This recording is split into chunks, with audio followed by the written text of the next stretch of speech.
scontro tra prefetto, Banca d'Italia, risparmiatori e parlamentari. Nasce l'Osservatorio Veneto sul credito per vigilare sul fondo di ristoro dei cittadini traditi. Il loro appello: fate presto, molte aziende sono ormai in ginocchio. Incidente ferroviario alla stazione di Salisburgo, uno dei convogli partito da Venezia, 50 feriti fortunatamente in modo lieve, paura per i veneti a bordo. Report nazionale di avviso pubblico, boom di amministratori locali minacciati o aggrediti. Tra le prime 10 regioni c'è il Veneto con 19 casi, intanto Belluno ancora scossa per l'accoltellamento del consigliere Longo. Paura in una sala slot di Sandona di Piave, 3 banditi dell'est picchiano brutalmente il titolare e lo stordiscono con una pistola elettrica, bottino 1200 euro. Ho svolto il mio compito, ora Mattarella indicherà la strada, così la Presidente del Senato dopo i 2 giorni di consultazioni, il Capo dello Stato attende 2 giorni, scontro Salvini-Berlusconi sull'alleanza con il Movimento 5 Stelle. Anno scolastico 2018-2019, la Regione decide le date che scandiranno la vita degli alunni, la campanella suonerà il 12 settembre. Dopo la vittoria con lo stop al centro commerciale, festa popolare in piazza, 2 Carrare per la salvezza del Castello del Cataio.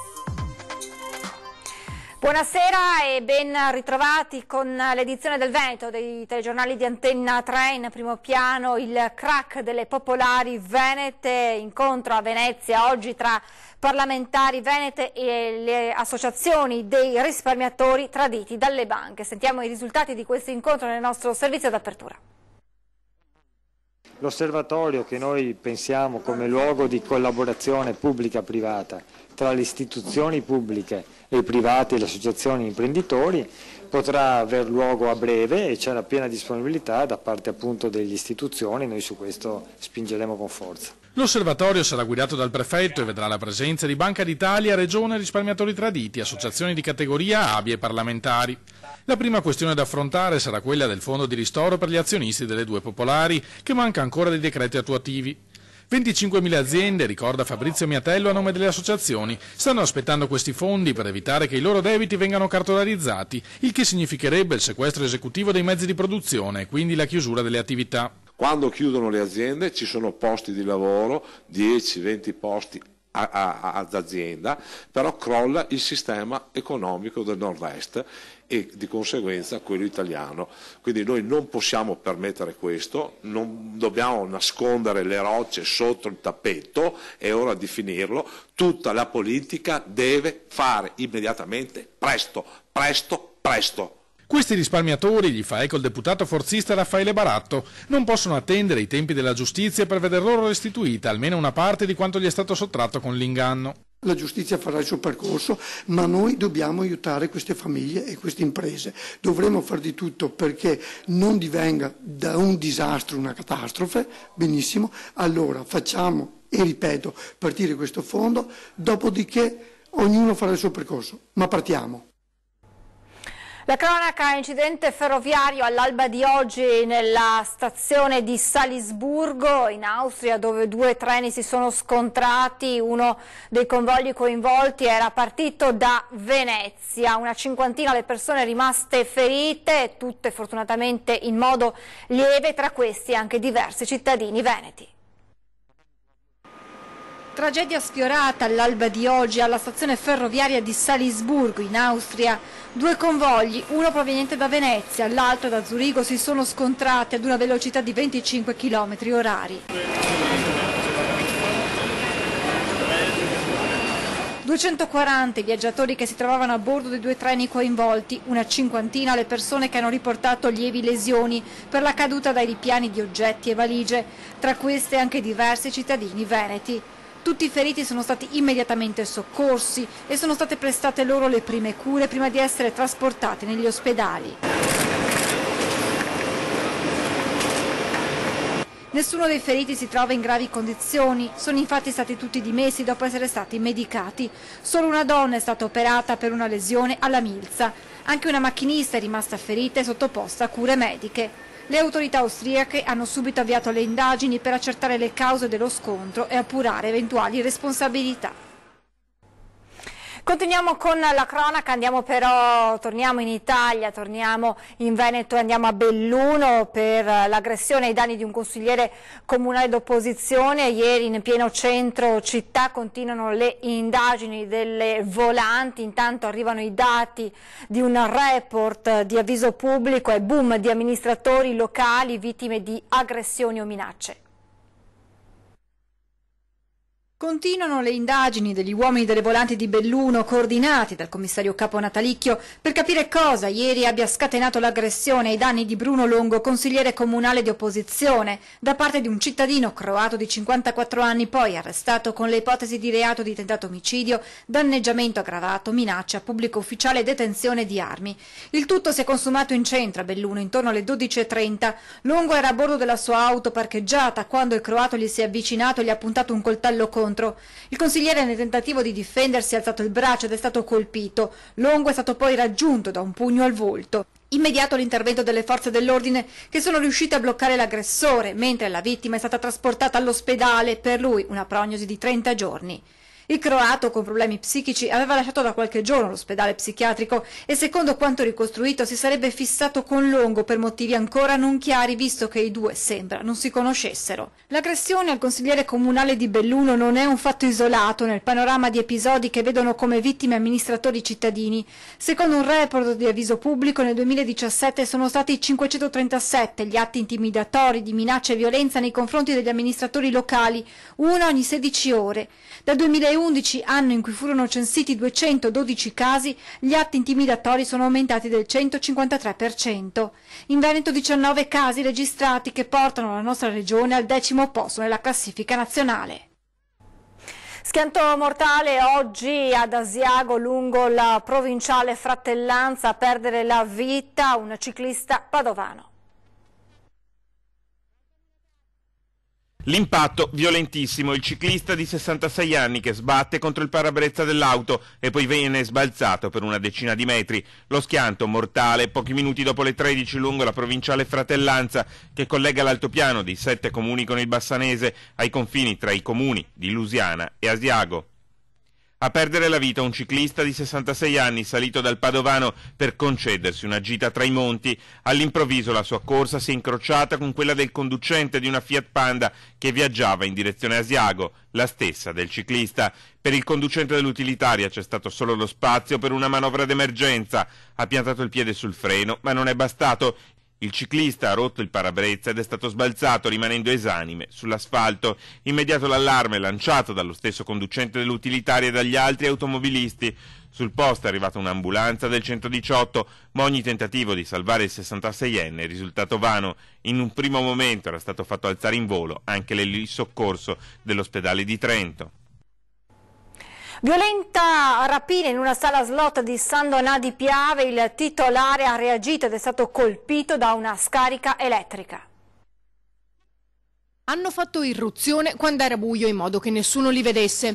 Erano circa le 24 quando nella notte tra giovedì e venerdì un trio di rapinatori armati di taser è entrato in una sala slot di San Donà di Piave, in località Calvecchia lungo la statale 14. I tre, con tutta probabilità originari dell'Est Europa, hanno puntato il taser contro il titolare, un 49enne di nazionalità cinese, intimandogli di consegnare l'incasso della giornata.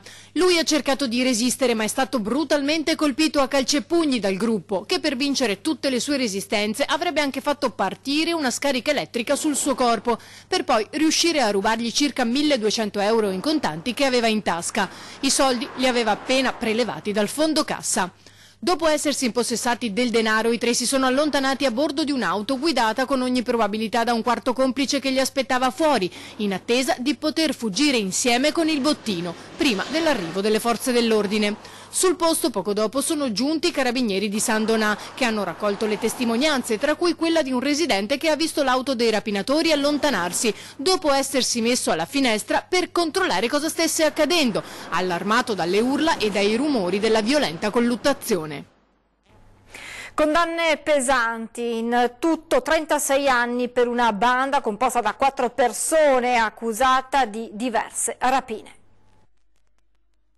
Furti e rapine tra Piazzola sul Brenta, San Martino di Lupari, Mestrino e Camisano Vicentino, raid compiuti a volto coperto, anche armati di pistole e coltelli. 4 persone di etnia Sinti, residenti tra le province di Padova e Vicenza, sono state condannate in totale a 36 anni, con pene che variano dagli 8 ai 9 anni e 9 mesi. In tutto gli vengono contestati 5 episodi avvenuti nei primi 2 mesi del 2017, rapine ad una farmacia e agli uffici di una compagnia di assicurazioni a San Martino di Lupari e in una sala giochi di Mestrino, e 2 tentate rapine in un ristorante a Piazzola sul Brenta e in una sala giochi a Camisano Vicentino, dove fu rubata un'auto e un cliente rimase ferito a colpi di mazza.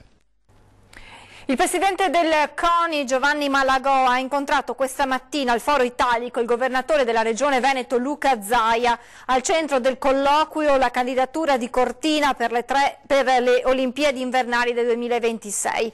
Al termine del confronto, il numero 1 dello sport italiano ha dichiarato: se si va verso 3 candidature distinte, in questo momento sì, senza dubbio, poi vediamo quello che succede.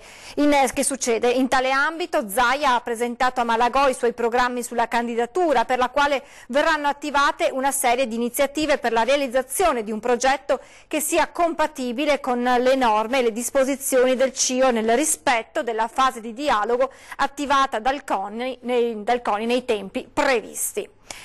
La politica con il caos nuovo governo. Dopo le consultazioni del Presidente del Senato Casellati, il Capo dello Stato Mattarella decide di prendersi 2 giorni per decidere. Intanto si apre una spaccatura nel centrodestra tra Salvini e Berlusconi sul tema Movimento 5 Stelle. Lega e Forza Italia, le scintille sono servite sul piatto. Ultimo affondo, Matteo Salvini. Sbaglia Berlusconi quando dice che ci sono gli italiani che votano male, che non capiscono niente, che ci sono partiti pericolosi. Non ci sono partiti pericolosi, e risbaglia quando pensa che si possa riportare al governo il Partito Democratico. Ma non è altro che una secca risposta alle parole pronunciate soltanto qualche ora prima da Berlusconi. Devo dire che gli italiani hanno votato molto male e adesso quello che segue va di male in peggio, e quindi sto assistendo con disgusto a ciò che succede e vedremo dove andremo a finire. Questi 5 Stelle sono semplicemente un pericolo per l'Italia e va evitato assolutamente una loro presa del potere. Finito qui? Neanche per idea. Il Cavaliere getta benzina sul fuoco attorno ai 5 Stelle e apre al PD. Non c'è nessun accordo possibile con un movimento che non è nemmeno un partito democratico, che ha come motivo di azione l'invidia sociale e l'odio sociale. Se qualcuno dalle parti di Arcore pensa di far saltare altre trattative per andare al governo con Renzi e col Partito Democratico, non è rispettoso del voto degli italiani e lo fa senza la Lega. È questo il clima sempre più caotico a 46 giorni dal voto, con il Capo dello Stato Mattarella che, dopo aver parlato di un inutile gioco dell'oca, si prende 2 giorni di tempo, il weekend, per decidere che fare. Buongiorno. Dopo aver sentito il rapporto della Presidente del Senato Casellati, votata la mission impossible di trovare una soluzione. Una Casellati però ottimista nel suo tentativo. Ha consentito di evidenziare spunti di riflessione politica. Sono certa che il Presidente Mattarella saprà individuare il percorso migliore da intraprendere. In mezzo, sorprendente ago della bilancia, ci sono gli sconfitti del PD. Anche se Rosato frena subito Berlusconi. Il PD con Forza Italia e Meloni se lo sogna. Intanto Mattarella riflette. Potrebbe ora toccare al Presidente della Camera Fico sondare stavolta un'ipotesi di governo Movimento 5 Stelle PD. Oppure darà ascolto all'accelerata di Matteo Salvini. Dopo le scelte del Presidente della Repubblica mi sentirò libero di mettermi direttamente a disposizione. La Regione Veneto ha reso noto il calendario per il prossimo anno scolastico 2018-2019 per le scuole primarie e secondarie. La campanella suonerà il 12 settembre, mentre la fine delle lezioni è stata fissata per l'8 giugno 2019, mentre per le scuole dell'infanzia stesso inizio, ovvero 12 settembre, mentre chiuderanno le scuole il 28 giugno 2019. Oltre alle festività obbligatorie ci sarà la sospensione delle lezioni il 2 e il 3 novembre per le festività di tutti i santi e ancora dal 24 dicembre al 6 gennaio 2019 per le vacanze natalizie, dal 4 al 6 marzo 2019 per il Carnevale e mercoledì delle Ceneri e poi dal 18 al 25 aprile 2019 per le vacanze pasquali e il ponte del 25 aprile. La Corte Costituzionale ha dichiarato illegittima la legge regionale del Veneto relativa all'applicazione della Convenzione quadro per la protezione delle minoranze nazionali contro la quale aveva ricorso il governo. La legge prevedeva che al Veneto venisse riconosciuto il titolo di minoranza linguistica facendo accedere la regione ai vantaggi previsti per queste realtà. Si faceva forte della presenza in Veneto di gruppi etnico-linguistici come i cimbri e i ladini e prevedeva l'aggregazione delle associazioni maggiormente rappresentative degli enti e associazioni di tutela dell'identità culturale e lingua veneta. L'identità dei singoli e dei gruppi concorre all'insieme nazionale, ma l'eventuale riconoscimento di minoranza spetta al legislatore statale, eventualmente con l'apporto di quello regionale, scritto nella sentenza pubblicata oggi. Al legislatore statale, secondo la Consulta, è affidato il compito di determinare gli elementi identificativi di una minoranza da tutelare, questo in ragione della loro necessaria uniformità per l'intero territorio nazionale. Adesso ci fermiamo per qualche minuto di pubblicità, restate con noi, a tra poco.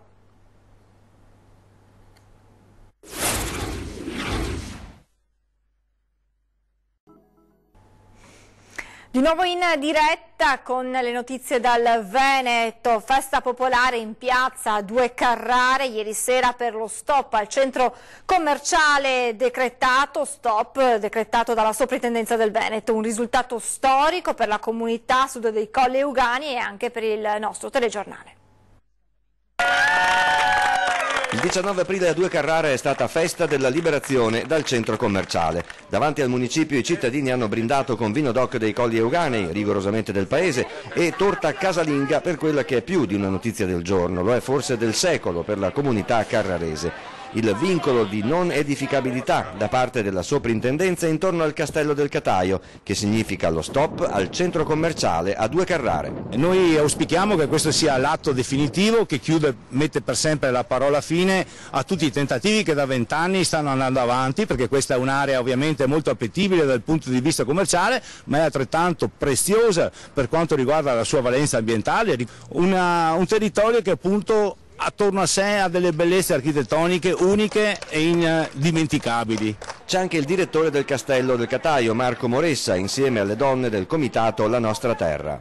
Sì, è una vittoria perché la gente ha sostenuto dal basso questa causa. Noi da subito abbiamo avuto tantissime persone vicine, abbiamo avuto un comitato spontaneo che è nato proprio per la difesa di questo territorio, ma soprattutto abbiamo avuto il sostegno di migliaia e migliaia di cittadini qualsiasi visitatori che da tutta Europa sono venuti. Una vittoria anche della nostra emittente che da un anno a questa parte ha dato voce alla mobilitazione popolare contro il centro commerciale. Io credo che sia superata l'epoca dei centri commerciali e soprattutto in questa zona ce n'è già una quantità che è molto esuberante rispetto a quella che è la richiesta. Ce ne siamo accorti tutti di questo principio d'estate che è regalato dall'anticiclone Apollo, bel tempo che continuerà anche all'inizio della prossima settimana per il ponte del 25 aprile. Un anticipo d'estate in piena regola, merito o colpa, dipende dai punti di vista dell'anticiclone Apollo, che porta un'alta pressione che sta regalando giornate ricche di sole che accompagneranno anche questo fine settimana ormai alle porte. Il cielo sarà sereno o solo localmente poco nuvoloso, ci sarà un ampio soleggiamento con temperature dai valori quasi estivi. Sabato le massime toccheranno i 25-26 gradi, domenica un grado in meno, 24-25. È inutile andare a cercare refrigerio in montagna perché anche lì la colonnina di mercurio salirà fino a 23-24 gradi. I valori che stiamo registrando in questi giorni si trovano sopra la media del periodo di quasi 6-7 gradi. Quindi sono temperature eccessivamente alte. Molti coloro che approfittando di queste giornate trascorrono alcune ore al mare o lungo il Piave, un assaggio di estate a tutti gli effetti. Alta pressione e bel tempo anche per il ponte del 25 aprile, ma chi sta organizzando picnic e gite per il 1° maggio probabilmente dovrà rivedere i propri programmi. In arrivo infatti correnti instabili nord atlantiche. portando probabilmente una perturbazione fortemente temporalesca proprio durante il ponte del 1° maggio. A Padova, premiazione dei migliori lavori del progetto La cultura della legalità promosso dalla Regione Veneto e che ha coinvolto scuole di tutta la regione. Una risposta bellissima, molto interessante e approfondita da parte dei nostri giovani. Hanno superato brillantemente l'esame di cultura della legalità i tanti studenti veneti che hanno partecipato al progetto La cultura della legalità e l'impegno dei giovani per la sua promozione. La premiazione dei lavori migliori al Liceo Modigliani di Padova ha rivelato non solo capacità di approfondimento della nostra storia recente nell'ambito della criminalità organizzata, ma anche la sensibilità a trattare il tema in forme diverse. Per i ragazzi una lezione di educazione civica passata a pieni voti. Quello che stamattina qui abbiamo visto e che riguarda proprio una presa di posizione netta a favore della legalità come sistema di vita, come qualità di relazioni interpersonali, dico, tutto questo, quello che abbiamo visto, è stato veramente splendido. Il livello di legalità di un paese è anche una questione culturale, per questo la scuola gioca un ruolo fondamentale. Il principio del rispetto delle regole è fondamentale ed inizia proprio dalle piccole cose, dalle regole di comportamento, di educazione, fino a poi al rispetto delle regole normative. Ecco, sappiamo bene come diffondere una cultura della legalità significhi quindi riuscire a far sì che venga rispettata la libertà propria e quella altrui soprattutto. Se tutti si adoperano perché la legalità sia pane quotidiano, forse avremo un futuro migliore, ma è sicuramente una città più vivibile, una città a misura di persone e una città dove le persone sono per qualche volta, magari tutto il giorno, più sorridenti e non arrabbiati. La politica nazionale, tra gli argomenti trattati questa sera nel corso di 20 e 10, ospiti in studio Giampaolo Vallardi, senatore della Lega, e Andrea Ferrazzi, senatore del Partito Democratico.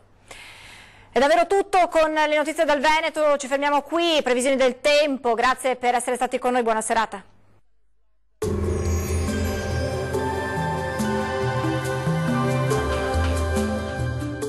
Termoidraulica Susin. Se compri una caldaia, in omaggio il condizionatore. Termoidraulica Susin a 0 branco.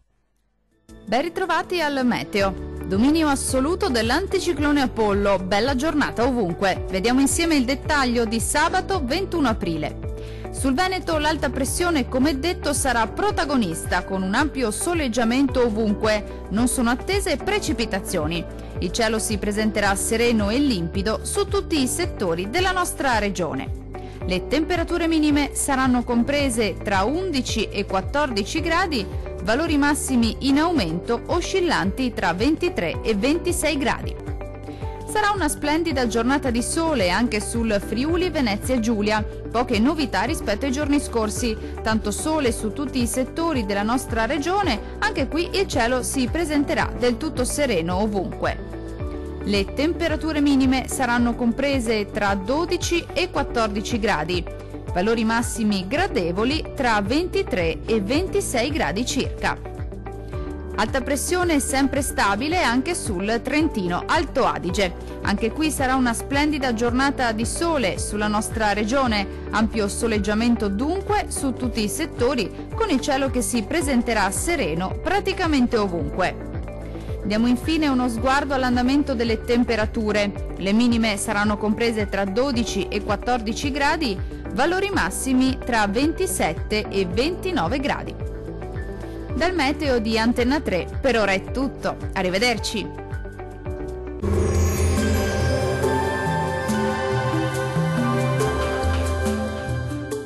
Termoidraulica Susin. Se compri una caldaia, in omaggio il condizionatore. Termoidraulica Susin a 0 branco.